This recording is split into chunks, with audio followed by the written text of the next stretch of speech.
Bonjour à toutes et à tous, encore une journée exceptionnelle au Cap d'Agde. Bonjour tout le monde. Voilà, alors bon, un mot sur les Open hein, qui arrivent dans le Money Time, on en reparlera demain. Il reste 3 ronds, donc ça va être chaud. Voilà, et puis encore un événement dans l'événement, je dirais, une simultanée événementielle de Anatoly Weisser. On rappelle champion de Russie, champion de France, quadruple champion du monde. Et il joue contre 30 gamins de la colo. C'est vraiment l'intergénérationnel, c'est vraiment le plaisir partagé. Anatoly aussi a pris du plaisir. Et puis 30-0.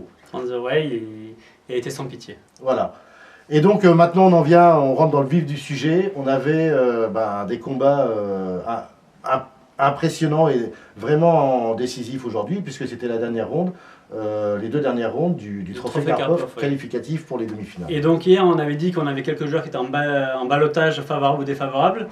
Et malheureusement pour nous, entre guillemets français un peu chauvin, Yannick Gozelis a incliné ce matin dans une partie importante contre Gatakamsky.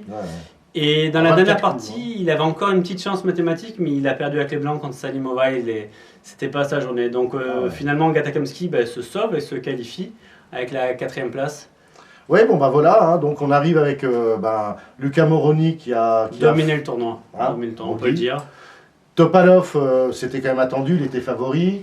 Deuxième tranquille avec Daniel Darda qui a fait un bon tournoi, mine de rien. Ouais, et donc Gatakamsky, et donc demain on a le droit à 2 demi-finales de rêve. Demi-finale croisée, donc on aura Kamsky contre Moroni, c'est ça. Et Topalov Darda, c'est un peu les légendes contre les jeunes. Non, je trouve ça même mieux. C'est bien, on est content. Donc gros spectacle, et puis on est désolé pour Yannick, 3 défaites pour conclure, ça pouvait pas passer, c'est terrible.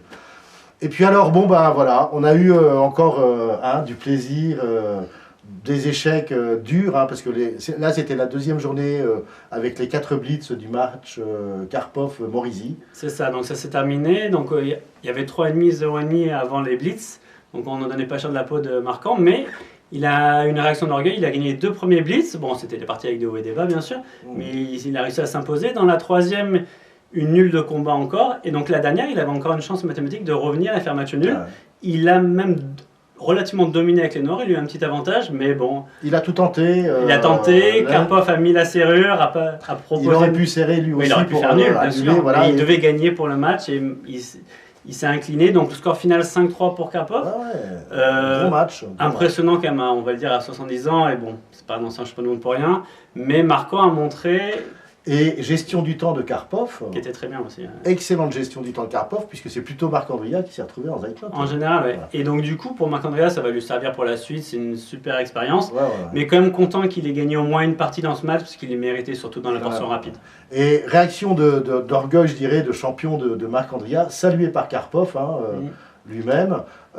Donc on est heureux, c'était vraiment du grand plaisir. C'était super spectacle. Et ben voilà.